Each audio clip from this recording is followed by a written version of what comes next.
ಐತಿಹಾಸಿಕವಾಗಿರ್ತಕ್ಕಂಥ ಒಂದು ಸಂತೋಷದ ದಿನ.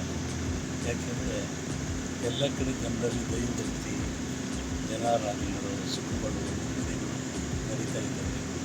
ಹಾಗಾಗಿ ಇವತ್ತಿಲ್ಲಿ ಶನೀಶ್ವರ ದೇವಸ್ಥಾನ ಜೀವನೋದ್ಧಾರ ಮತ್ತು ಉದ್ಧಾರ ಕಾರ್ಯಗಳು ಮಾಡ್ತಿದ್ದೇವೆ. ಶನೀಶ್ವರ ಅಂದರೆ ಪ್ರತಿಯೊಬ್ಬ ಮನುಷ್ಯನಿಗೆ ಗುರು ಇದ್ದಾನೆ, ಬುದ್ಧಿ ಹೇಳ್ತಕ್ಕಂಥ ಉಪಾಧ್ಯಾಯ ಇದ್ದಾನೆ, ತಪ್ಪಿದರೆ ತಿರ್ತಕ್ಕಂಥ ದೈವಗ್ರಹ. ಅಂತಹ ದೈವದ ಸೇವೆಯನ್ನು ಮಾಡ್ತಾ ಇರ್ತಕ್ಕಂಥದ್ದು. ಈ ದೇವಸ್ಥಾನಕ್ಕೆ ಅಜ್ಜಿ ಅವರ ಬಂಧುಗಳೆಲ್ಲ ಭೂಮಿ ದಾನ ಮಾಡಿದರೆ ಕೇಳಿ ಭಾಳ ಸಂತೋಷ ಆಯಿತು.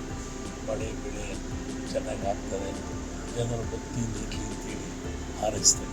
ಮುಂದಿನ ಹವಾಮಾನ ವಿಪರೀತದಿಂದ ಏನಾದರೂ ಸಮಸ್ಯೆಗಳು ಹೇಳಿದೆಯಲ್ಲ, ಈ ವರ್ಷ ಅನ್ನ ನೀರು ಹಾಹಾಕಾರ ಆಗ್ತದೆ, ಅಗ್ನಿ ಭಯ ಜಾಸ್ತಿ ಆಗ್ತದೆ, ಅಪಮೃತ್ಯುಗಳು ಜಾಸ್ತಿ ಆಗ್ತದೆ, ಗಾಳಿಯಿಂದ ತೊಂದರೆ ಆಗ್ತದೆ.